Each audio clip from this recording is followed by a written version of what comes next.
Hello, welcome back to the channel. Today, we're diving straight into how to set up task priorities in Asana. It's a vital skill that helps you manage your tasks more efficiently, letting you focus on what truly matters. Firstly, make sure you are logged into your Asana account. Once you're in, go to the task you want to set the priority for. The reason we do this is to ensure we are focusing on the right task.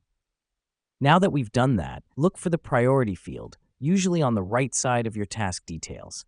This helps us because it's where we'll be setting the priority level.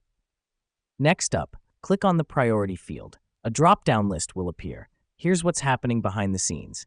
Asana is pulling up all the possible priority levels you can set for your task. From the drop-down list, select the appropriate priority level for your task. You have options like high, medium, and low. Make your selection based on the importance and urgency of the task. Let me explain why this matters.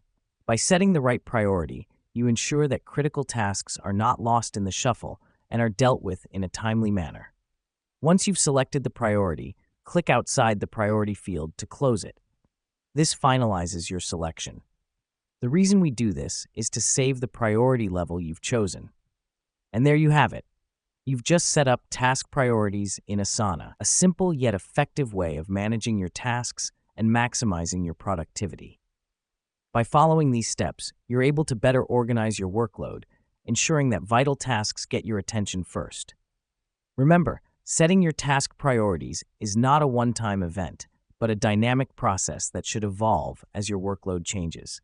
So, keep revisiting your tasks and adjust their priorities as needed. That's all we've got for today. Thanks for joining us, and make sure to check back for more tips and tutorials to help you get the most out of Asana.